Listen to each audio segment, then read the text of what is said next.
بسم الله الرحمن الرحيم الحمد لله والصلاة والسلام على رسول الله وعلى آله وصحبه ومن والاه. Welcome everybody to the Safina Society Nothing But Facts live stream on a nice Wednesday that started off as a rainy Wednesday and is now a nice beautiful sunny Wednesday. Let's start off with a couple of things here. We will read a few words from the Book of Allah first, and then we're going to answer a question or a comment from two people. One person who tells us that haram things are shirk. All right, we're going to talk about that. We're also going to talk about the Young Smirks. The Young Smirks, he's a nice guy. He did a nice live stream podcast with Abu Toba. But also he sent us a little sarcastic comment on YouTube. So we're going to address that in a little bit and explain basically why his comment isn't correct. So let's begin though with some ayat of Tafsir back to Surah Al-Mumtahina, reading from Tafsir al-Baghawi. Sayyidina al-Imam al-Baghawi has one of the best tafsirs in that he brings fawaid, but he doesn't go too long, nor is it too short. And his fawaid, the benefits that he brings are diverse. He brings fawaid in language, in sirah, in aqidah, in sharia, rulings. So he brings a lot of fawaid.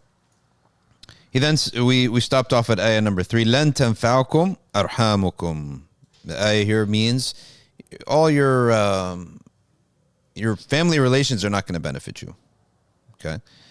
Is that like mutlaq? Never ever be benefit from our family relations? No, it means that it will not benefit you when you're in oppression, in the wrong. Your family cannot override the truth, essentially. That's what it means. And other things. Amongst them, he says, معناه لا يدعونكم ولا يحملنكم ذو أرحامكم وقراباتكم وأولادكم التي بمكة إلى خيانة الرسول صلى الله عليه وسلم والمؤمنين وترك مناصحتهم ومولاة أعدائهم فلن تنفعكم أرحامكم. All right, no one's going to stop the truth. In this case, the Prophet صلى الله عليه وسلم is coming to Mecca. لا محالة, no one's stopping this. No family relations can benefit you. So, same concept. Family does not override truth. Lineage does not override justice. Okay. لن تنفعكم أرحامكم الذين عصيتم الله لأجلهم. When you disobey Allah for the sake of somebody, there's a rule of thumb. Whenever somebody disobeys Allah for the sake of, or for the sake of somebody, they're going to be harmed by that person. They will never benefit from that person. It's a rule of thumb. You will always suffer at the hands of the person for whom you disobeyed Allah. Disobey Allah for the sake of somebody because you love them so much or what have you, suffering will be the result at the hand of that person. Okay. It's interesting, even back when October 7th had happened and I was listening to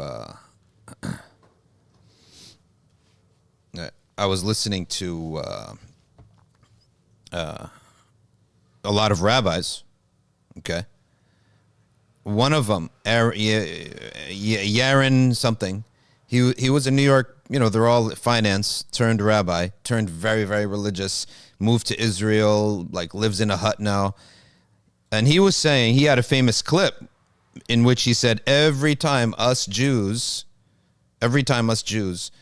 well, he's saying about himself, go against the Torah, to imitate the Goys and the Gentiles, God tortures us through those Gentiles.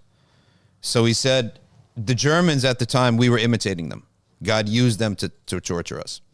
Whenever we were religious and minded our own business and lived on the side of the city and didn't bother anybody, okay, then everything was fine. But the moment we left the Torah to imitate Russians tortured us. So even has the same concept, essentially. يوم القيامة يفصل بينكم فيدخل أهل طاعته الجنة وأهل معصيته النار قرأ عاصم ويعقوب يفصل بفتح الياء وكسر الصاد مخففا، وقرأ حمزة والكسائي بضم الياء وكسر الصاد مشددا، وقرأ ابن عامر بضم الياء وفتح الصاد مشددا، وقرأ الآخرون بضم الياء وفتح الصاد مخففا. والله بما تعملون بصير. Somebody asked recently, why is it that after dua, Allah uses the attributes السميع العليم? ربنا تقبل منا إنك أنت السميع العليم. It's because Sami' is the muqabil of the dua. Dua is usually with the tongue. So the corollary attribute to that is the recipient of the dua, Allah, his hearing. So he's all hearing. The corollary to the dua which is spoken. Al-Alim, he knows best, meaning that our dua did not inform Allah of our needs. That's important. Our dua does not inform Allah of our needs. He's already alim of what we need. He's alim of what we're going to benefit from. He's alim before we said it. So it's important to know that we're not informing Allah subhanahu wa ta'ala of anything when we make a dua. Okay? So that's why it's as-Sami' al-Alim. And he's most knowledgeable whether or not what we're asking for is good for us. All right? That shouldn't make us hesitate and stop, right? If you use your mind to find that something is good for you, you did istikhara, you did istishara, and now you believe something is good for you, now aqbil. And don't say to yourself, maybe it's not good for me. No, you already decided that. If you're wrong, Allah will turn you away in a beautiful way and give you something better if you were wrong. Okay? Next ayah, number 4. قَدْ كَانَتْ لَكُمْ أُسْوَةٌ حَسَنَةٌ في إبراهيم والذين معه من أهل الإيمان إذ قالوا لقومهم من المشركين إنا براء منكم. All right.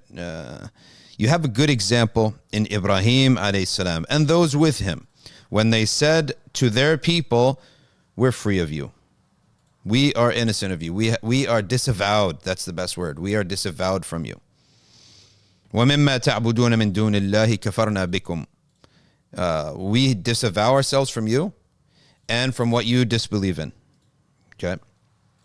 And we are disbelievers in what you believe in. كفرنا بكم وبدا بيننا وبينكم العداوة والبغضاء. And this will bring about animosity and hatred. All right, bring it. Animosity and hatred. If it's about matters of aqeedah, in other words, kufr, خلاص, that's something that's accepted for us. It's not always going to be peace. And you want to have peace, but it's not always going to be. If peace is based upon us disbelieving in Allah, then all right, we're not going to have it. Simple as that. Here Allah is saying that on the tongue of Prophet Ibrahim alayhi salam. وَبَدَى بَيْنَنَا وَبَيْنَكُمْ الْعَدَاوَةُ وَالْبَغْضَاءُ. And it could also mean it's very clear from you, from your side, because of our belief in Allah, that you have animosity towards us and you have hatred towards us. Okay?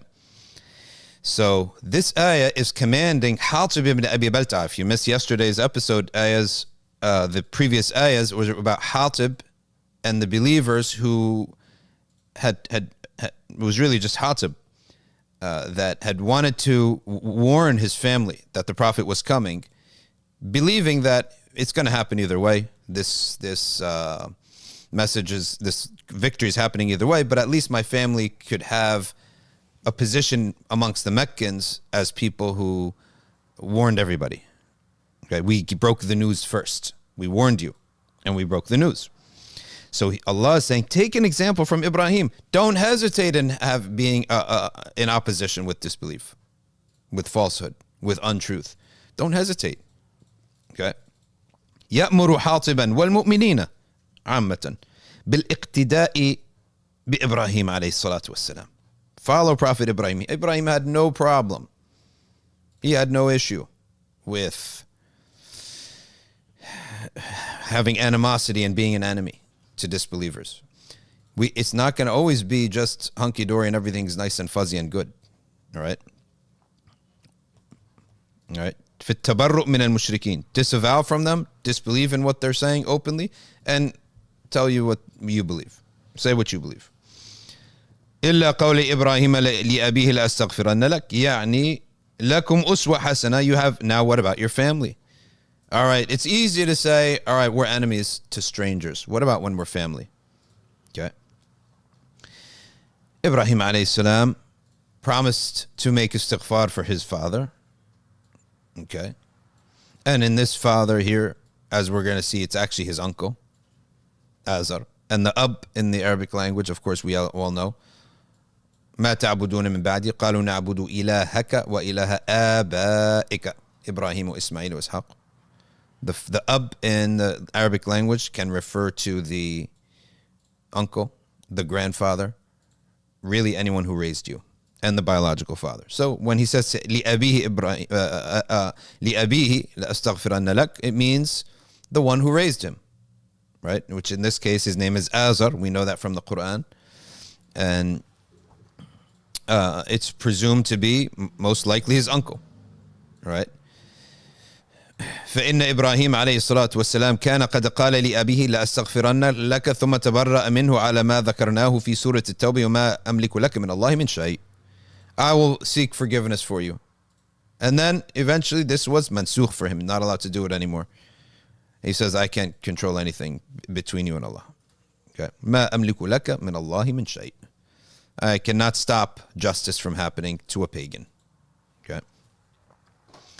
ما أغني عنك ولا أدفع عنك عذاب الله إن عصيته وأشركت به ربنا عليك توكلنا يقول إبراهيم ومن معه من المؤمنين وإليك أنبنا وإليك المصير ربنا لا تجعلنا فتنة للذين كفروا. Az-Zajjaj says, don't let the disbelievers defeat us, because we would then be viewed as losers, and nobody likes to follow a loser, and people will think our religion is a source of loss.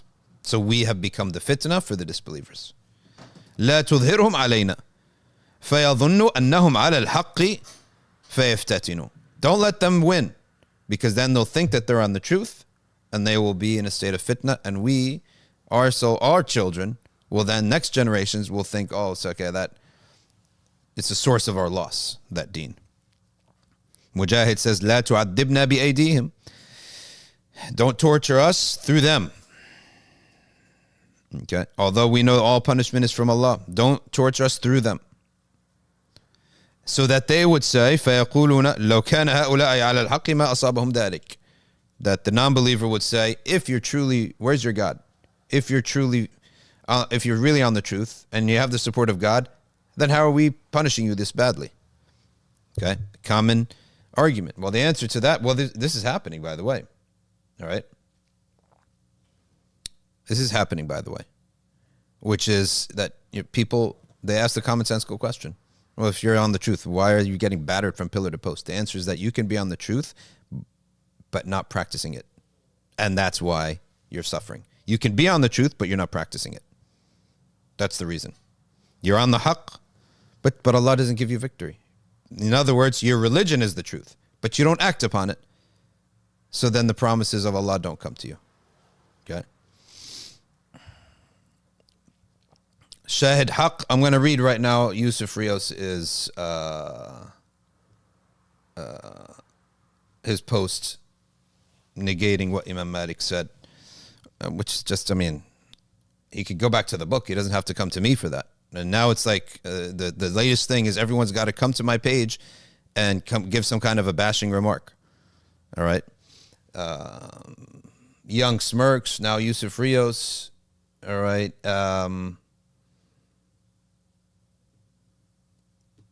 We'll answer that in a second.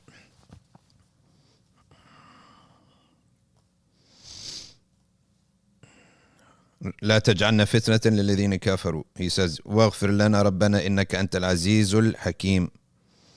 لقد كان لكم فيهم أي في إبراهيم ومن معه أسوة حسنة لمن كان يرجو الله واليوم الآخر. You have a good example in them. In other words, they have no problem. At some point in time, there's going to be a line drawn. That's essentially what it is. It's a good sentiment to want to get along with everyone, but at some point there has to be a line drawn. Where is the line is the question. Are we setting it or has Allah said it? Okay.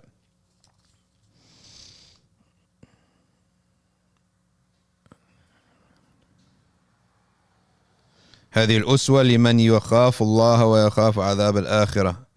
At the end of the day, if you fear Allah and you believe in Him and all His promises and threats that come with this path, you follow the prophets and their examples and what Allah tells us in the Quran. All right, we'll stop here for Tafsir. Make our little mark that we stopped at ayah number 6 and address hate mail of the day.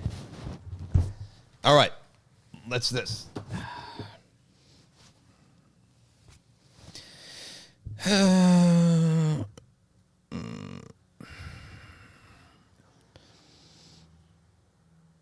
Who is the extremist?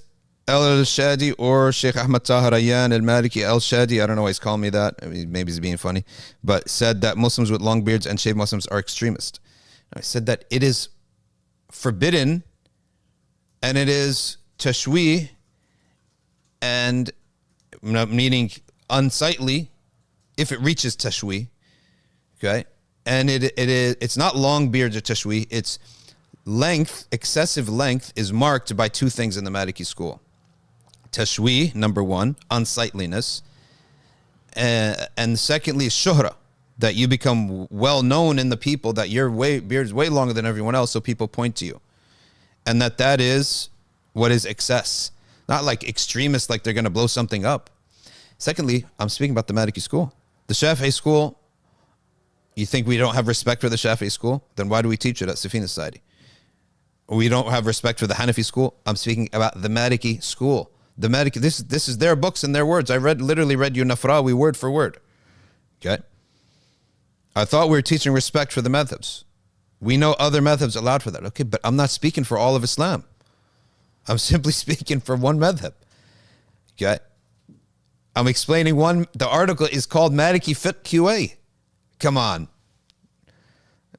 Maybe he just misread it. The light in GQ beard, I think he's making fun of mine, is a modern colonial reality. So why would we label scholars and others with long beard extremists? Not label them extremists as if they're going to blow something up. I don't know what to tell you. This is not an argument, to be quite honest with you. I don't understand the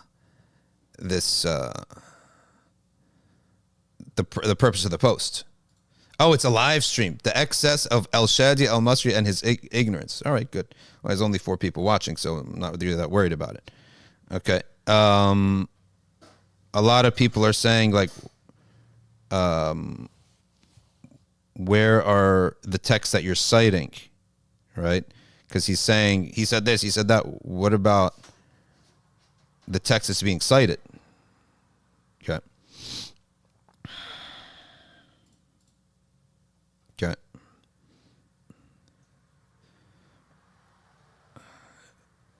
The Maliki Fiqh QA website, the post is simply citing an-Nafrawi, almost word for word, not adding, not subtracting, and citing Qadi Ayyad, not adding and not subtracting. Okay, and it is limited to this madhab. All right, this is the. On top of that, it was reviewed by the ulama. Let me go straight to the Arabic. All right. The Arabic is right here. Qadi Ayyad and Nafrawi. And it was reviewed by Shaykh Ramin Sur. So calling them extremists as if to say that, oh, this should be on a terror watch list, if anything is a misunderstanding, it's that. Secondly, the language was, it's what's forbidden and discouraged and considered ghulu. It's in excess. What is in excess? Once you hit the point of shuhra, where people will now point to you, oh, that guy with the big, huge beard, and he's known for that and famous for it, then you've hit excess. Once you hit tashwih, which is, it's extremely long, and Malik even called it, he called it وَكَرِهَ مَالِكٌ طُولُهَا جِدًّا. All right? What do you want me to say? This is what Malik said. All right?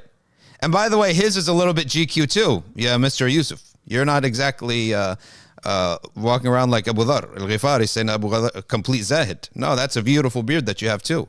No, he's got a handsome beard. What can I tell you? So, and I shouldn't say Abu Dhar al-Ghifari because we don't know what he looked like, but we know he was a Zahid. Of all the Zuhad, he was the number one of the Zuhad. Okay? Without using that name in disrespect. All right? And he considered the shaving of the mustache to be a deformation. It's a deformation. He considered that. When I say something like this about Malik, or when I say something about Abu Hanifa, that doesn't mean you're speaking for all of Islam. It's not all of Islam. You're speaking about that specific school of thought. And ghulu, going to extreme, is not labeling someone as a modern day extremist. I don't know what to say. Did I cover it, Omar? Like, this is covered. That's it. He's saying, calling them extremists as if I'm saying they should be put on a terror watch list. That actually, you are actually guilty of completely misrepresenting somebody at that point when you say that. Okay. What was the word Madik used here? It's not in this one. It's probably in the mustache one. But it's... I mean, listen, why don't you go and talk to Shaykh Ramin Sur, who reread the fatwa. SubhanAllah, Shaykh Ajib now, you're literally cutting and pasting from the sources, getting it reviewed, and still somebody has something to say. I'm telling you, I guess it's fashionable now to come onto our page and say stuff. Here it is. قصة ومن الفطرة خمس الشارب. We're reading from النفراوي. فإنه سنة خفيفة ولما كان إمامنا مالك رضي الله عنه لا يقول بقص جميعه وإنما يقول بندب النازل عن الشفة. You only cut from what touches the lip. ومما يتأذى به الشخص, and that which harms the person. قال المصنف وهو أي الشارب, المصنف is ibn Abi Zayd, وهو أي الشارب, the mustache, الذي يؤذن في قصه الإطار بكسر الهمزة أو بفتحها الأطار. وفسره وهو طرف الشعر المستدير النازل على الشفة. All right, good. So this is what's acceptable. وسمعت مالكا يقول يؤخذ من الشارب حتى يبدو طرف الشفة وهو الإطار ولا يجزه فيمثل بنفسه. That's what it is. تمثيل. You're deforming yourself. That's what Malik says. يمثل بنفسه. All right. Listen, go on to his Facebook and invite him to come on right now. I'll go on as well. All right. Why are we going to argue over this mustache and these terms? Are we serious? That's what we're here. Here we go. Assalamu alaikum. Shaykh, I am live now. Tafaddal, and we can tafaddal onto the stream, and we can talk. He's an imam in North Jersey. And we can discuss it. No need to call each other ignorant, or misstate my name. I guess he's Spanishizing my name, giving me an EL.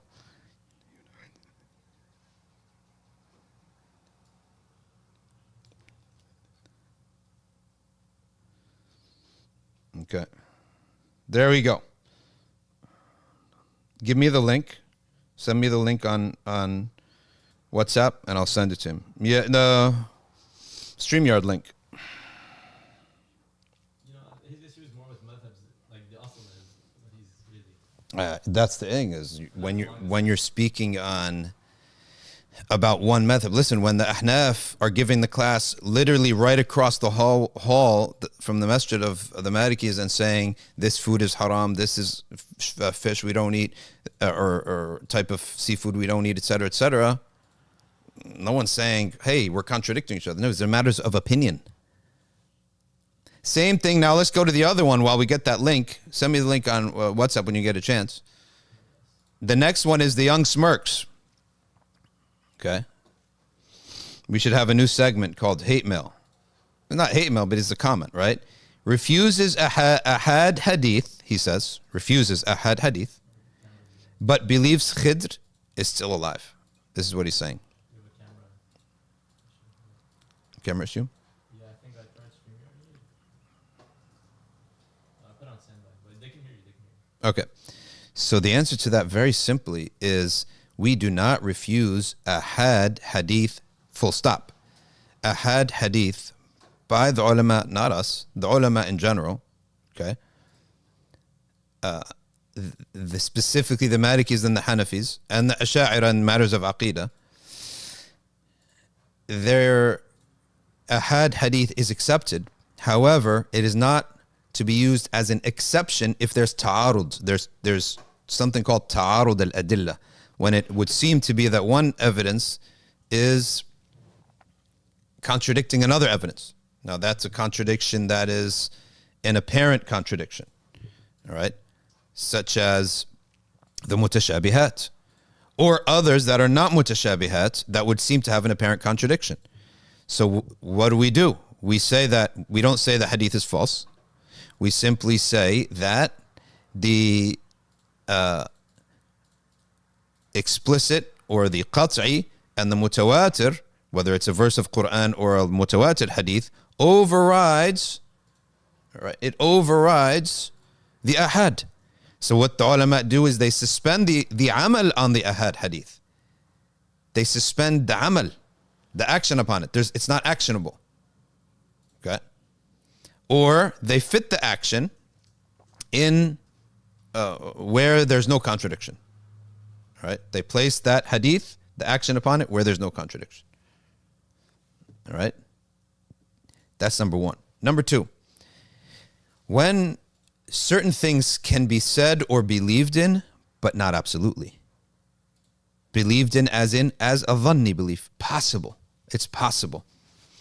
And provided that there is no ta'arud. No ta'arud. For example, when you look at Tafsir, Alif Lam Mim, you see early Mufassirin said, Allah, Jibreel, Muhammad. That's number one. Or he says, all right, Alif Lam Mim, Allahu Latifun Majid. Giving tafsir to Alif Lam Mim. But they're saying that out of dhann. They're not saying that's what it is. They're saying it could be, maybe.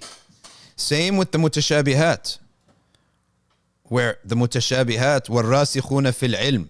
Yes, the rasikhuna fil ilm, those who are firmly guided and established in knowledge. Okay. What happened, Omar? No, it's good, but it's not letting me do both on Zoom and this. I'm just doing something. All right, we'll put on the picture until we fix the Zoom. You can continue. Okay. So, likewise, in the وَالرَّاسِخُونَ فِي الْعِلْمِ, when they make a ta'wil, they're not making a ta'wil saying that this is absolutely correct. They're saying ta'wil that this is speculation. Could be based on the language, based on other principles. It could be what is true. Okay?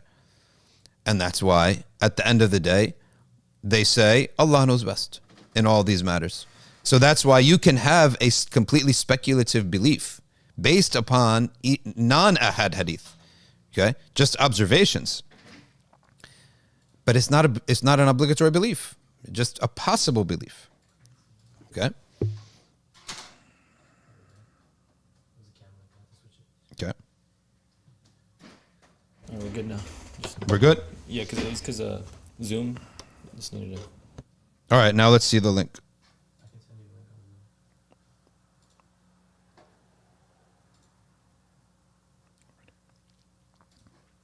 Zoom. Teresa Rollins is saying to him, stop the criticism of other scholars. Yeah, and we're just students of knowledge. Go to him directly and have a conversation, not on a Facebook post. We're here. And by the way, you're in North Jersey. We'll come and we should visit. You got Qahwa House up there. You can go as long as you don't go at night. It gets pretty crazy at night.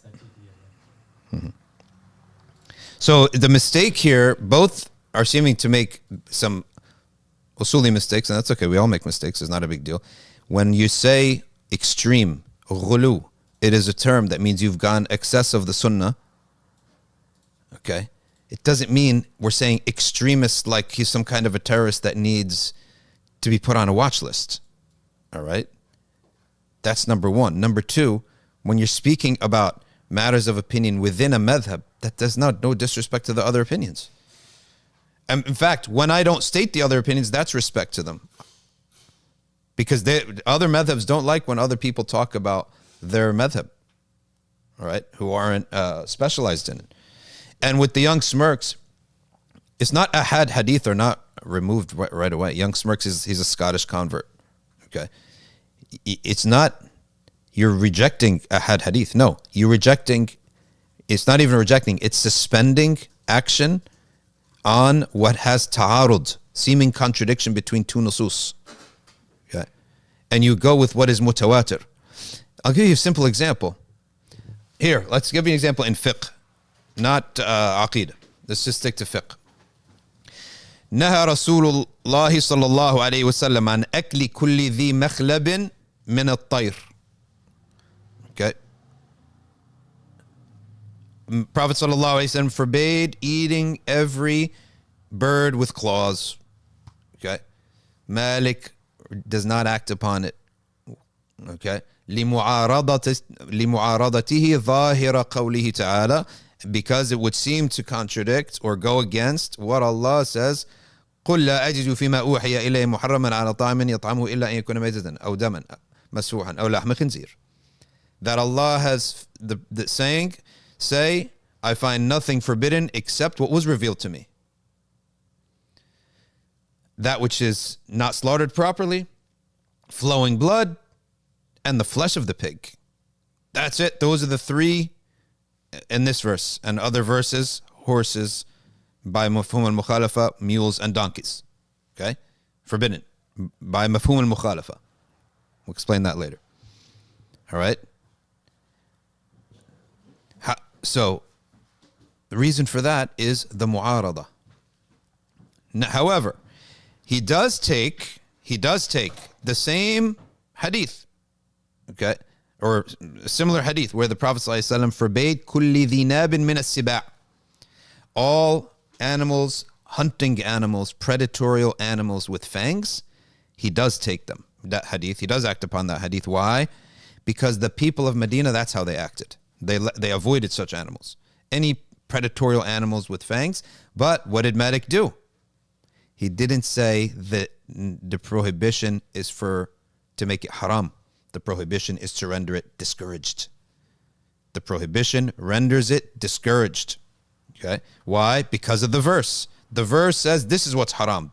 Only what's in the book. قُلْ لَا أَجِدُ فِي مَا أُوحِيَ إِلَيَّ مُحَرَّمًا. I do not find anything haram except what has been revealed to me. Therefore, the asl in the Maliki school is that what is forbidden in food, in animals to eat, is what's in the Quran only. As for what the Prophet forbade, it means discouragement. It's a prohibition for discouragement. Not all prohibitions is for tahrim, for absolute prohibition. It's discouragement. Okay? And that's an example of the ahad hadith, okay, going against a mutawatir, seeming to contradict a mutawatir hadith. Right? What do we go with? Or the Quran, the mutawatir. As for as-sunnah al-mutawatira, فإنها ترفع إلى مرتبة نسخ القرآن.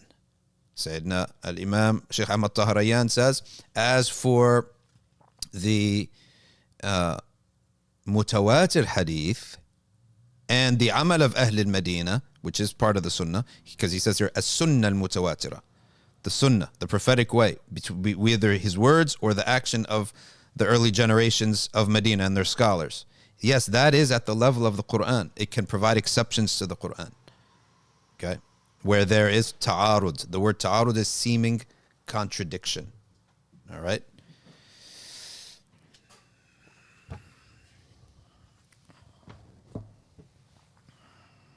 All right, we got the link that I can send him? You sent it? Okay, good. All right, let's send Al-Ustad Yusuf Rios. Do we have Maliki Sunnah? I mean, I definitely did I have one here. But it's a very abridged one. This Hanafi usul right here on Yeah. Ahad Hadith.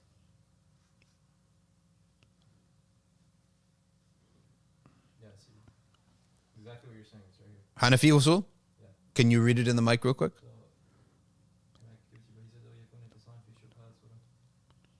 لما مر ومعنى لأن الأمة قد أتته بالقبول قبل الواحد وهو علم على هذا النوع من الأخبار فلا يراعي فيه المعنى فسقط ما يقال كيف قال وهو كل خبر يرويه الواحد والاثنان فصحيح العدد فيه بعد أن يكون دون مشهور متواتر الأمر والقانون الثاني.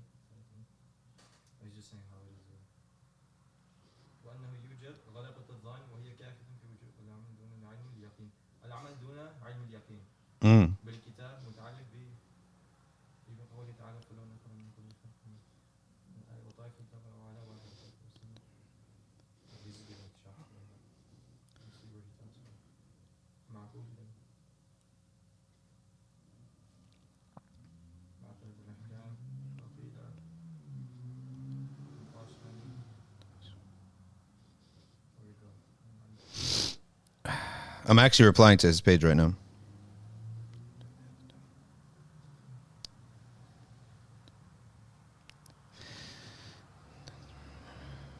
Text and verification provided. هذه الملازمة ممنوعة لوجوب العمل بظاهر الظن بالإجماع. Okay, let's go to the next one. Same thing in the Hanafi school, right?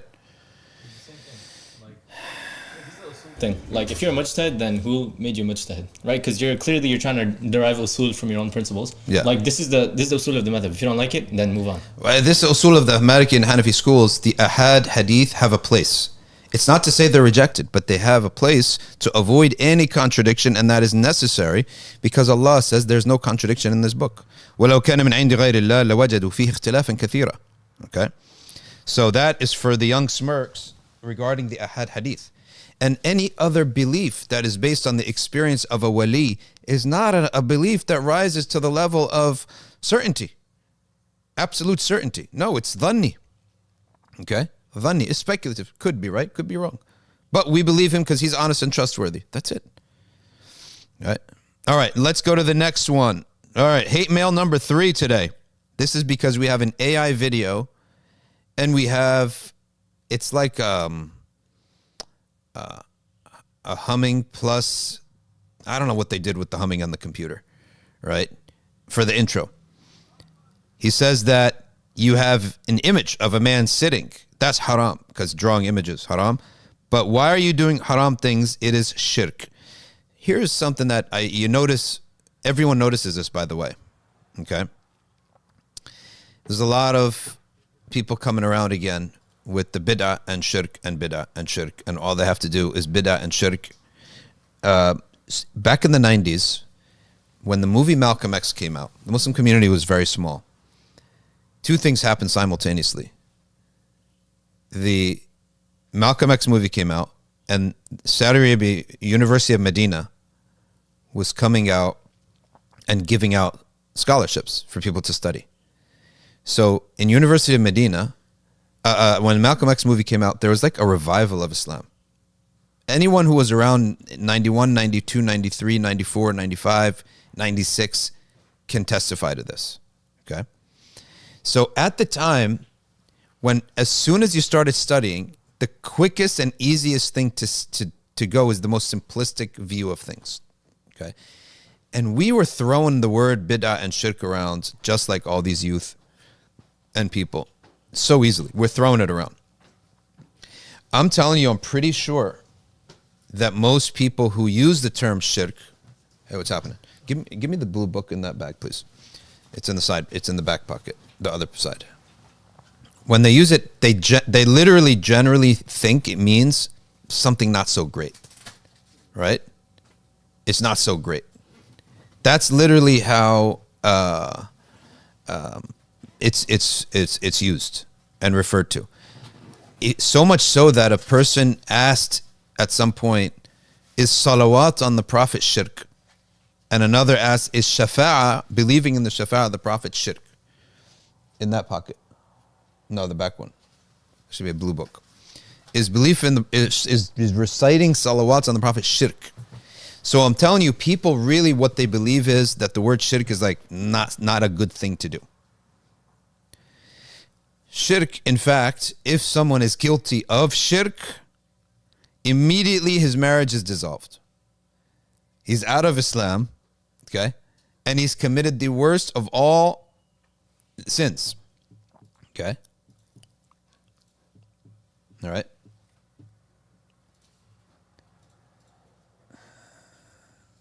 Let's read about apostasy, if that's the case that people throw the word around so easily. And also, back in those days, we didn't really understand difference of opinion. You come into the religion and you don't really know much about texts and interacting with text and language. So I would come in, even myself, I'm like, okay, we got one book. Tell me what the opinion is. Should I do this or that? Right? We got one book and we got one prophet. Why is there all this discussion? All right. So Sheikh Nuh Hamim Keller came and gave a series of talks in the state of New Jersey and spoke at the New Brunswick Islamic Center in 1994 on what are madhabs and why do we need them. And I sat at that talk. I was 14 years old. I did not understand a word he said. And the idea to someone to say, listen, I'm just going to go with the Quran and the Sunnah, all right? And I'm not going to go with any shuyukh. I'm following the Prophet only. And that makes so much sense when you're very simple-minded, right? Everyone was repeating that, okay?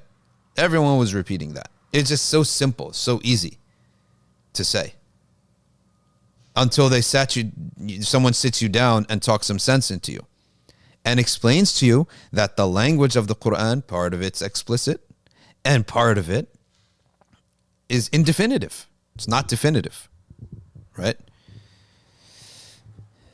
So when it's not definitive, then you have opinions, right? Once you have matters of opinion, then you have essentially madhabs.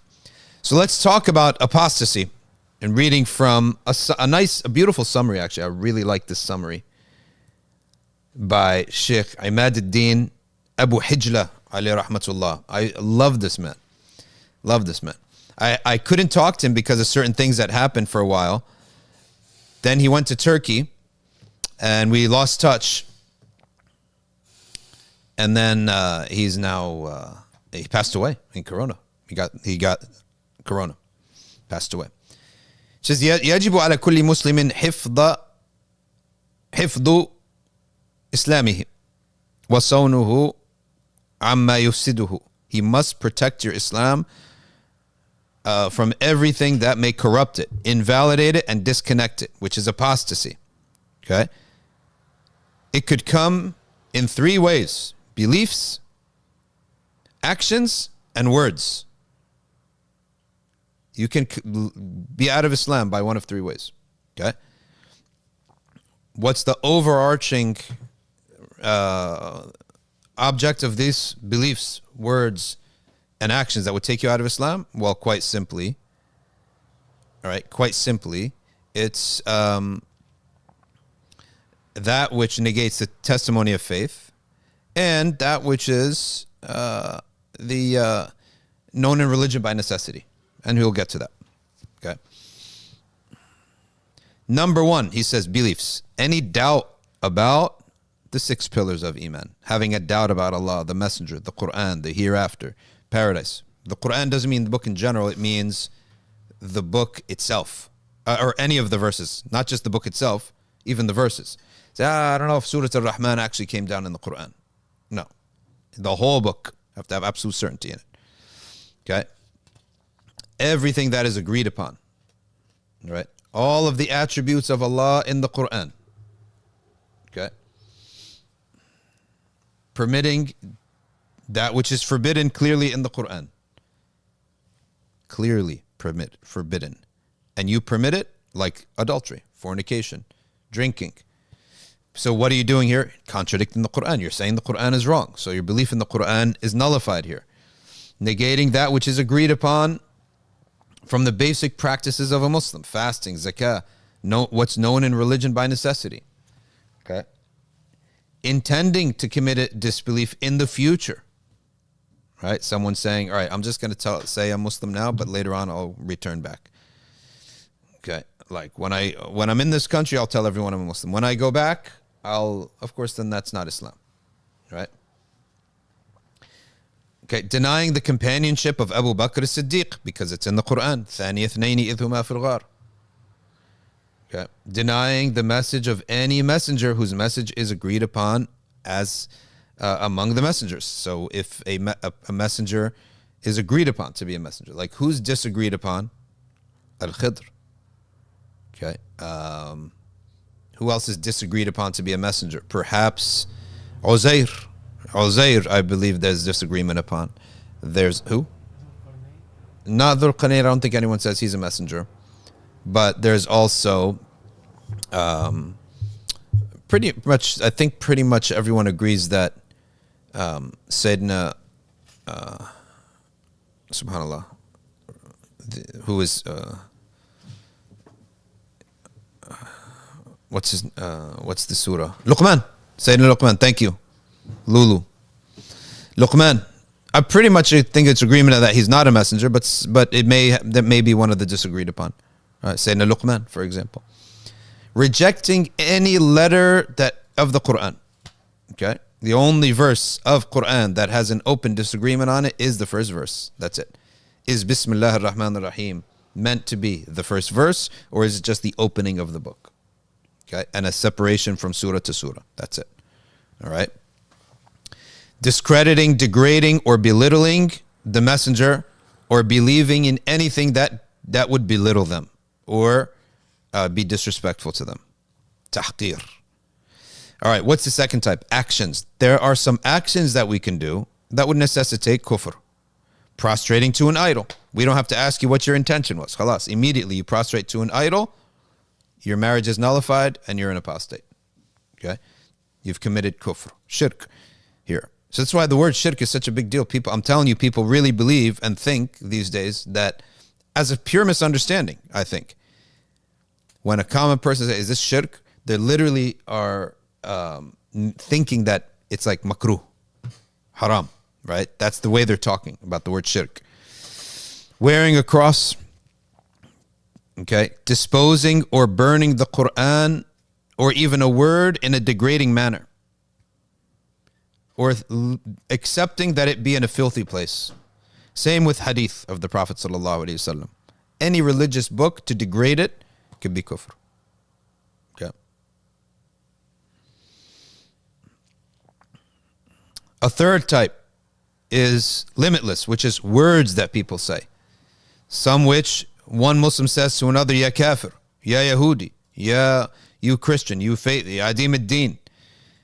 Okay.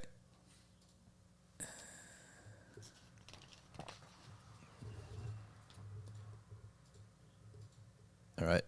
And in fact, there's maybe some difference of opinion on that one, because they said that hadith in Nawawi says that hadith where the Prophet ﷺ's hadith in which whoever casts kufr upon someone, then فَقَدْ بَاءَتْ بِأَحَدِهِمَا بَاءَتْ بِهَا أَحَدَهُمَا. Okay. That it falls on one of them. What it means, what in Nawawi says here, it doesn't mean one of them is a kafir.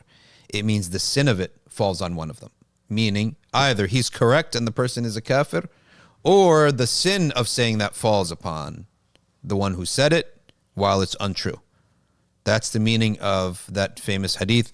Whoever says to his brother, you kafir, one of them is a kafir, then it falls upon one of them. Meaning, either he's correct, or that he gets the sin of calling somebody a kafir.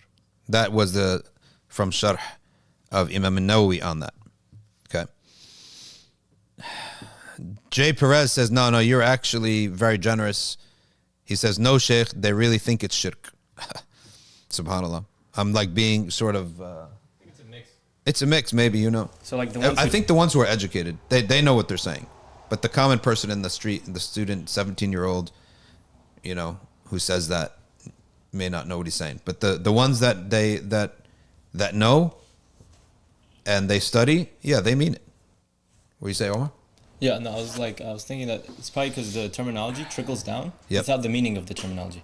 So like the word shirk that's being thrown around, but then the people like under that are catching it, they're using the same word, but not with the same meaning. Yeah. They're using the same word. Like what? Give an example. Like, so like, for example, like you have like these du'at that are Salafis online. Yeah. They're saying like, this is shirk, right? And they have a different intention when they're not going to say it's kufr, they're going to say it's shirk. And then the people that are watching these videos and listening to it, they're going to repeat that without understanding what they're actually talking about. Yeah. Because they're not going to outright say it's kufr, they're just going to say shirk. That's true. Right? There's like underlying meanings in there. Yeah. And you know what used to happen back in the 90s too, is that if someone followed a different opinion, and we really weren't aware that there are differences in opinion. We weren't aware of this. You literally hated that person, right? You hated him. You're like, this guy is off. He's completely wrong on this. But you still saw him at the masjid. You still prayed behind him. It made no sense, right? If he's truly that misguided that he's a bid'i now, then why are you praying behind him, right? It's haram to pray behind an innovator. Prayer is valid, but the act is forbidden to take you as an imam. But if you do, the prayer is valid. If he's a complete apostate, then the prayer is invalid too, and it's forbidden, and prayer has to be redone. Okay, anyone who curses any prophet, angel, okay, like that, and makes fun of the religion, okay, ridicule, mocking, pertaining, that itself is kufr. Okay, if he openly has animosity towards any prophet, kufr. Okay. Saying, for example, that something of the Sharia is ugly or awful, right? Someone who says these rulings, these hudud punishments are awful, that's kufr. Okay. This is important to know. وحاصل أكثر تلك العبارات يرجع إلى أن كل عقد أو فعل أو قول يدل على استهانة أو استخفاف بالله أو كتبه ورسله أو ملائكته, any of that which is degrading to the sacred texts and to Allah and His Messenger, and that which is known in religion by necessity, right? That would entail kufr. What is the legal result of kufr? It invalidates all of your deeds. It invalidates your wedding, your marriage, okay, until that person repents from it and retakes his shahada. Okay. Then he would have to redo his marriage too. All right. If someone falls into apostasy, what happens? Immediately he has to cease what got him into apostasy. We're reading from Imad Abu Hijla's book that is no longer printed, called The Splendid Pearl in Knowing a Muslim's Individual Obligations. The Aqidah part, of course, for everybody, but the fiqh part is Shafi'i. He says immediately he must return to Islam with the shahadatain. La ilaha illallah Muhammad Rasulullah. Thirdly, he must regret what he did. Fourthly, he must commit never to do it again. Fifth, he must make up any obligation during that period of time. Okay? If he said it while it was a Ramadan fast, that day of fasting is negated for him. He owes a day. Okay? He must fully repent and make up all those prayers that he missed while he was in that state. Okay?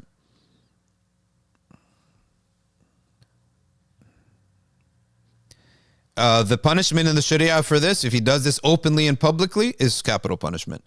And the Hanafi school, they have a difference of opinion. They say it's only if it comes with, okay?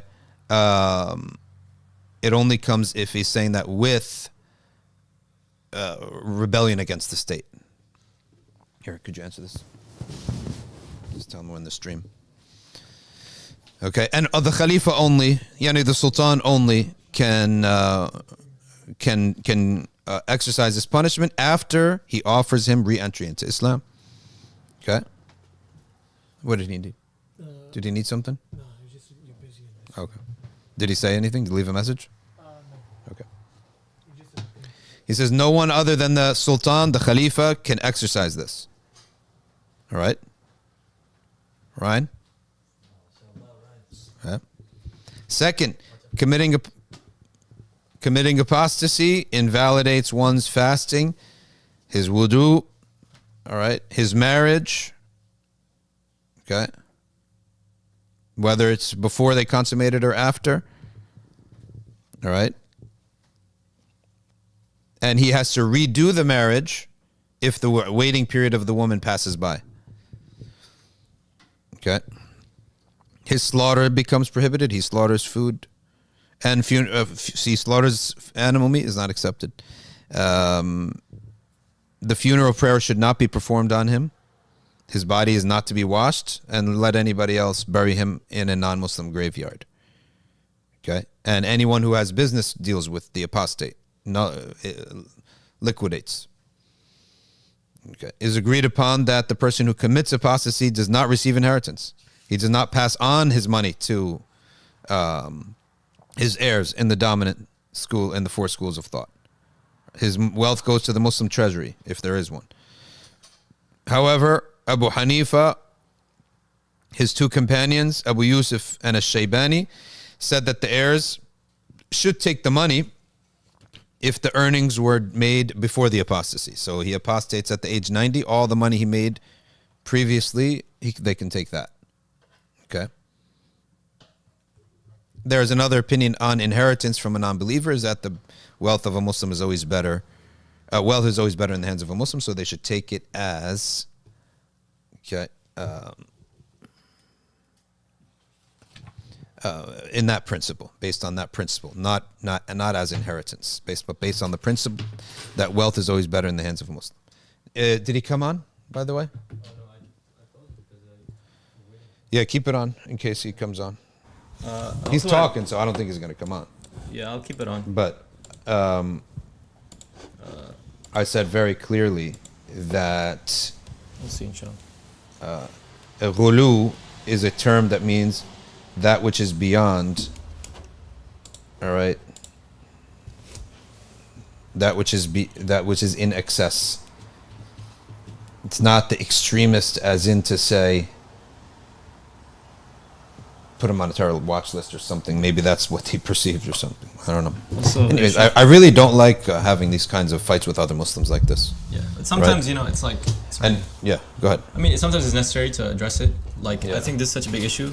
I wanted to add a few points. So you're... Yeah, go ahead. Because, you know, this whole thing about shirk and stuff, Yeah. there's a difference between something being kufr and making takfir of someone. And people need to realize this. So people, like, there's a huge slippery slope where, like, everyone thinks they're, you know, they can do takfir as if, like, it's their obligation. Yeah. So it's like people are, like, takfir is like giving a fatwa.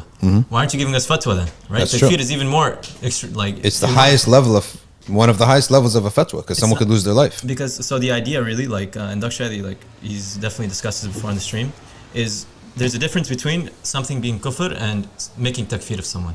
So someone may outwardly have a belief that can entail kufr, but that doesn't necessarily mean you make takfir of them, due to the idea of lawazim. Yeah. Right? So lawazim is like, what is the entailment of the statement?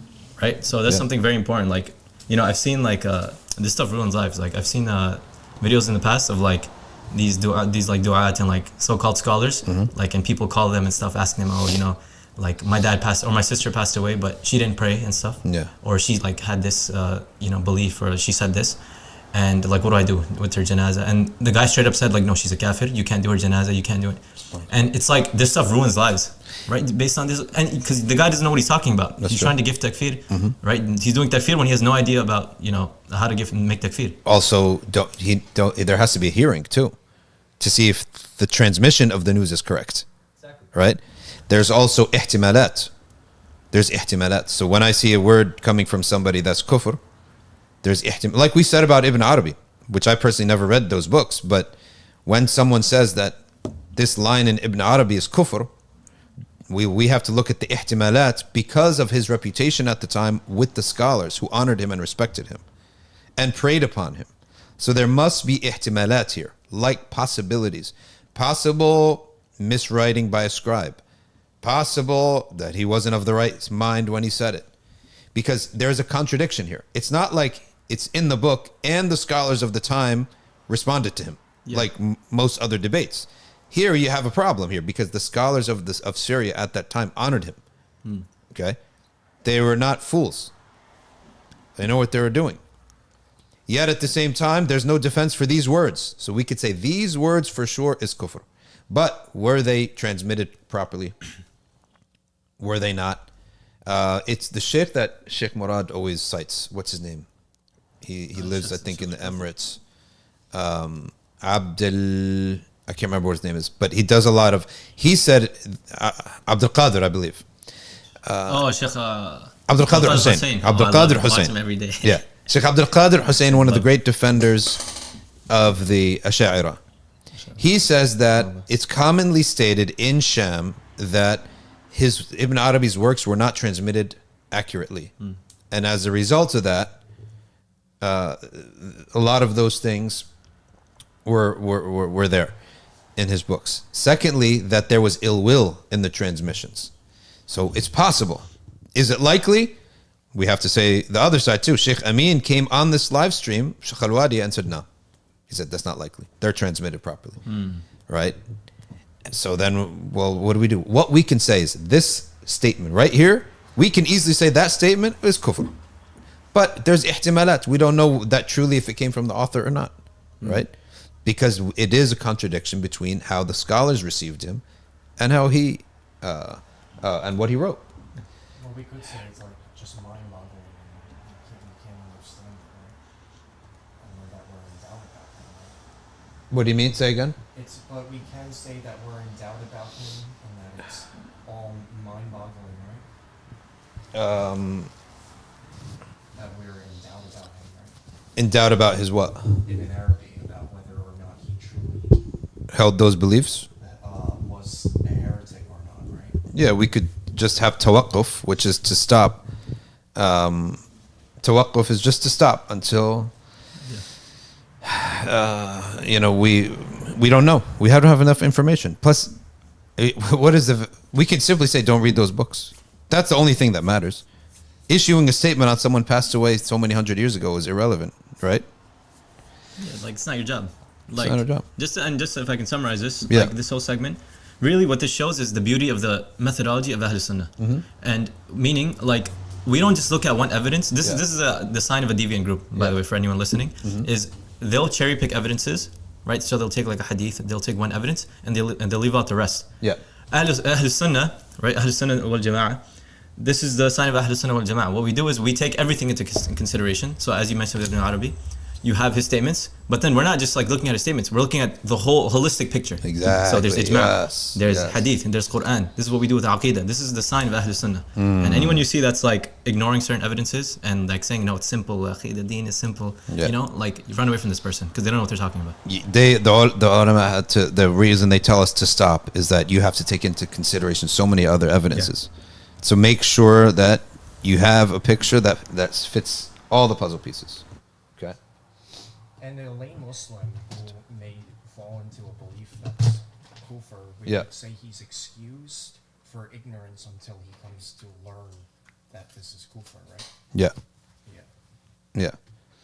Like I mean, only if it's known in religion by necessity, then no, then to be a kafir. Hadith where a guy, a companion died and said, was about to die, and he was like, burn my ashes so that Allah can't punish me.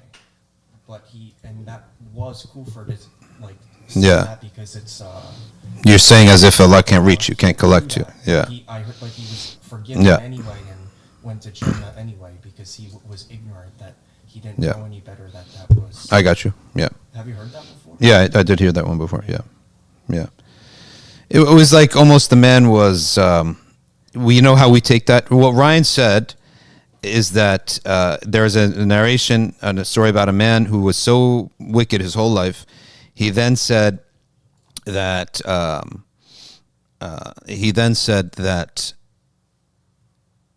when I die, burn me up and spread my ashes so Allah doesn't punish me.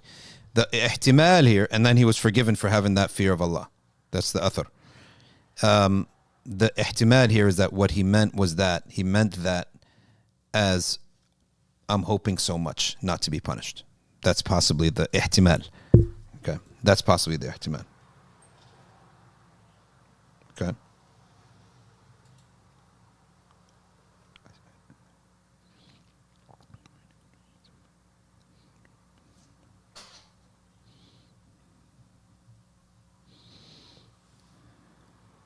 Okay. You said Wednesday dua as well. Wednesday dua. Let's read very quickly, and we don't want to rush through it, but we have a long stream today because we had a lot of hate mail. It should be a session, a segment every week, weekly segment. It's not necessarily hate mail, but I don't like the feelings in your heart, in my heart, when I have to argue back to another Muslim who says stuff about me, or says stuff about what we're saying here. Whatever. Here we go. A vast still ocean. Sidi Muhammad ibn al-Habib al-Amghari al-Idrisi al-Miknasi. وعند ذكر الصالحين تنزل الرحمة. The mention of the righteous, mercy descends. This biographer, this person is saying, in 1971, I arrived in Miknas at the Zawiya, which is the Shiyukh used to have a place that was his. He ran it. It was not like it was maybe had segment of it as a public mosque, but it was his. He was in control of it. The Zawiya of Sidi Muhammad ibn al-Habib. It was the month of Ramadan, a spiritually demanding time on every Muslim's calendar, consisting 30 days of fasting, 30 nights of prayer. It was my first Ramadan, subhanAllah, and that along with the stark poverty of the Zawiya, so different from 60s London and the colorful exoticism of India that I had previously known. It left me spiritually disoriented and suffering from a heavy dose of culture shock. When a few Western friends and I were called to meet the Shaykh, I stood at the bottom of the tall stairs that led up to his room, feeling a mixture of apprehension and hope. I had no reference point for this meeting. He's clearly a convert who's writing this. I was about to encounter a man whom thousands of people honored. All right. And someone who had realized to them the true potential of his soul. As we entered his room, the Shaykh sat waiting for us, enveloped in robes and an embroidered woolen cloak. His bowed head wrapped in a dark green turban, a rosary with large black beads hung around his neck, and he had kohol trimmed eyes. In other words, had kohol on his eyes. As we entered, silently witnessing our presence for some time, it felt like we had slipped into a still pool of peace, and under his gaze, my fears suddenly and inexplicably melted into ease. There was very little conversation. The Shaykh emanated a compassion that filled the room. When he did speak to me, it was with great gentleness and an acceptance of all I was without any judgment. I felt that I had made a great leap away from my ancestry and family legacy when I left for India. But now Morocco, this saint insisted I honor my spiritual and cultural heritage as I move forward on this journey, unifying my past and present. Okay. He says, now you have two spiritual leaders, the Prophet Jesus and the Prophet Muhammad. I was so awed by his presence, and I can't remember taking the black and white photograph of this great wali. What I do, so it must be Peter Sanders. What I do remember is that the curtains were drawn, and I didn't use flash or any artificial lighting. Despite that, the image was perfectly illuminated. Was it the radiance of the Shaykh? During the days that I spent in his Zawiya, I would feel his presence before he entered the room. Extraordinary people from around the country arrived to visit him by day and night, and he was like a father to many. He taught by example, by looks, and with dreams, and his vast spiritual knowledge is clearly discernible in his diwan, a collection of poems containing a complete exposition of the path to God. For if a person truly knew the worth of his heart, he would give all he had without hesitation. And if a person came to know with the bliss within his soul, he would shed a tear of joy with every breath he took. He would fly forth from the body that had turned into his cage on wings of meditation to the lote tree of the boundary, and would range the expanses of God's pedestal and his lesser and greater thrones, where the galaxies appear as but a tiny ring. I traveled to Mecca hoping to perform the pilgrimage with him, but I arrived to find he had died on the way. SubhanAllah. I found myself without my compass, cast upon the waves of this new spiritual journey with no one to guide me but the mercy of the All-Merciful. The mother turtle lays her eggs on the shore and returns to the ocean. Just as baby turtles break free from their shells, the first thing they see is the mother throwing back a glance before she disappears into the waves. Some see this as an allegory for the student who sees a great sheikh before he passes into the next world. His seal with which he signed his letter reads, "It is the will of Allah, there is no strength but Allah. Ma sha Allah la quwwata illa billah." His entire character was a reflection of these two great truths. He looked at all of creation with immense compassion. He was at peace inwardly and outwardly. And that's it. It's a short biography. We're going to read these, inshallah ta'ala, biographies of these Awliya and Salihin, to hope that rahmah descends upon us and we make the intention to clear our hearts from all those, anything that is in our hearts towards any Muslim and towards anyone who says words of aggression or mockery. And we make our intention to have animosity only to whom Surah Al-Mumtahina tells us to have animosity, which is the enemies of the truth, the enemies of the truth that is undisputed, which is the kalima of La ilaha illallah Muhammad Rasulullah, and those who are harming Muslims and those who are attacking Muslims by day and by night, removing them from their homes for nothing other than who they are as Muslims.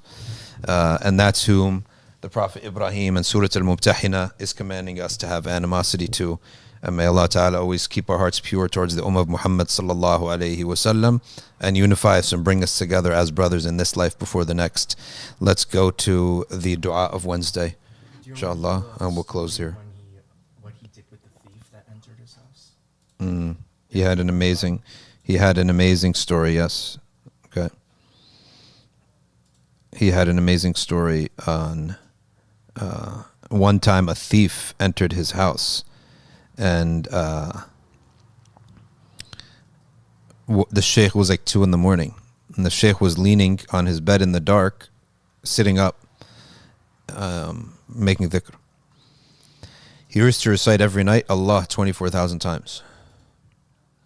And then the thief was stealing things, and then the Shaykh spoke, and he said, "You forgot the cabinet on the left."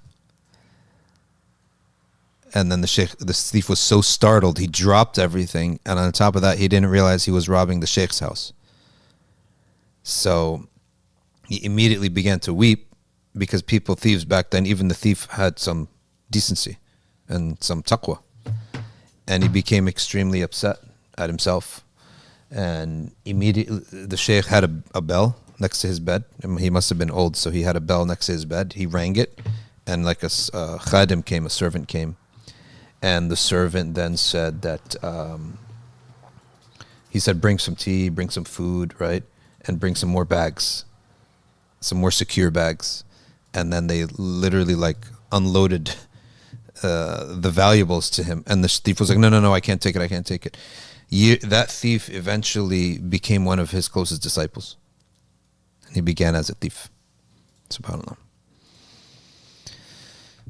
لا إله إلا الله الملك الحق المبين لا إله إلا الله الملك الحق المبين لا إله إلا الله الملك الحق المبين لا إله إلا الله الملك الحق المبين لا إله إلا الله الملك الحق المبين لا إله إلا الله الملك الحق المبين لا إله إلا الله الملك الحق المبين بسم الله الرحمن الرحيم إن فتحنا لك فتحا مبينا ليغفر لك الله ما تقدم من ذنبك وما تأخر ويتم نعمته عليك ويهديك صراطا مستقيما وينصرك الله نصرا عزيزا وكان عند الله وجيها في الدنيا والآخرة ومن المقربين وجهت وجهي للذي فطر السماوات والأرض بسم الله الرحمن الرحيم نصر من الله وفتح قريب وبشر المؤمنين يا أيها الذين آمنوا كونوا أنصار الله كما قال عيسى بن مريم للحواريين من أنصاري إلى الله قال الحواريون نحن أنصار الله الله لا إله إلا هو الحي القيوم لا تأخذه سنة ولا نوم له ما في السماوات وما في الأرض من ذا الذي يشفع عنده إلا بإذنه يعلم ما بين أيديهم وما خلفهم ولا يحيطون بشيء من علمه إلا بما شاء وسع كرسيه السماوات والأرض ولا يؤوده حفظهما وهو العلي العظيم بسم الله الرحمن الرحيم. لو أنزلنا هذا القرآن على جبل لرأيته خاشعا متصدعا من خشية الله، وتلك الأمثال نضربها للناس لعلهم يتفكرون. هو الله الذي لا إله إلا هو عالم الغيب والشهادة، هو الرحمن الرحيم. هو الله الذي لا إله إلا هو الملك القدوس السلام المؤمن المهيمن العزيز الجبار المتكبر، سبحان الله عما يشركون. هو الله الخالق البارئ المصور، له الأسماء الحسنى، يسبح له ما في السماوات والأرض وهو العزيز الحكيم. أعيذ نفسي بالله تعالى من كل ما يسمع بأذنين ويبصر بعينين ويمشي برجلين ويبطش بيدين ويتكلم بشفتين. حصنت نفسي بالله الخالق الأكبر من شر ما أخاف وأحذر من الجن والإنس وأن يحضرون الزجار، وجل ثناؤه وتقدست أسماء لا إله غير الله، من يجعلك في نهور أعدائي، وأعوذ بك من شرورهم وتحيلهم ومكرهم ومكائدهم. أطفئ نار من أراد بي عداوة من الجن والإنس، يا حافظ يا حفيظ يا كافي يا محيط. سبحانك يا رب، ما أعظم شأنك وأعز سلطانك. تحصنت بالله وبأسماء الله وبآيات الله وملائكة الله وأنبياء الله ورسل الله والصالحين من عباد الله. حصنت نفسي بلا إله إلا الله محمد رسول الله صلى الله عليه وآله وسلم. اللهم احرسني بعينك التي لا تنام، واكنفني بكنفك الذي لا يرام، وارحمني بقدرتك علي فلا أهلك، وأنت ثقتي ورجائي. يا غياث المستغيثين يا غياث المستغيثين يا غياث المستغيثين، يا دارك الهالكين يا دارك الهالكين يا دارك الهالكين. اكفني شر كل طارق يطرق بليل أو نهار إلا طارقا يطرق بخير، إنك على كل شيء قدير. بسم الله يرقي نفسي من كل ما يؤذي ومن كل حاسد، الله شفاء. بسم الله رقيت، اللهم رب الناس أذهب الباس، اشفي أنت الشافي وعاف أنت المعافي، لا شفاء إلا شفاءك، شفاء لا يغادر سقما ولا ألما. يا كافي يا وافي يا حميد يا مجيد، ارفع عني كل تعب شديد، واكفني من الهدي والحديد والمرض الشديد والجيش العديد، واجعل لي نورا من نورك، وعز من عزك، ونصر من نصرك، وبهاء من بهائك، وعطاء من عطائك، وحراسة من حراستك، وتأييدا من تأييدك، يا ذا الجلال والإكرام والمواهب العظام. أسألك أن تكفيني من شر كل ذي شر، إنك أنت الله الخالق الأكبر. وصلى الله على سيدنا محمد وآله وصحبه وسلم تسليما كثيرا طيبا مباركا فيه، والحمد لله رب العالمين ظاهرا وباطنا وعلى كل حال يا أرحم الراحمين. So I'll stop here for dua.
صلى الله على سيدنا محمد وعلى آله وصحبه وسلم. سبحان ربك رب العزة عما يصفون، وسلام على المرسلين، والحمد لله رب العالمين.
No, we're done.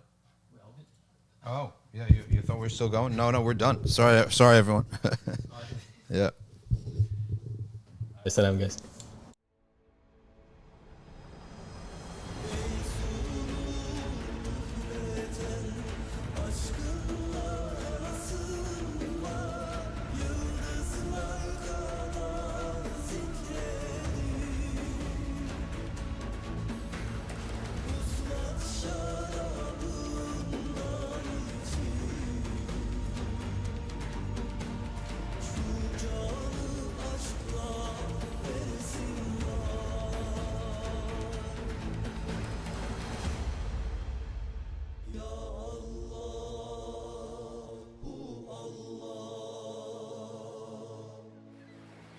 Kalbe şiir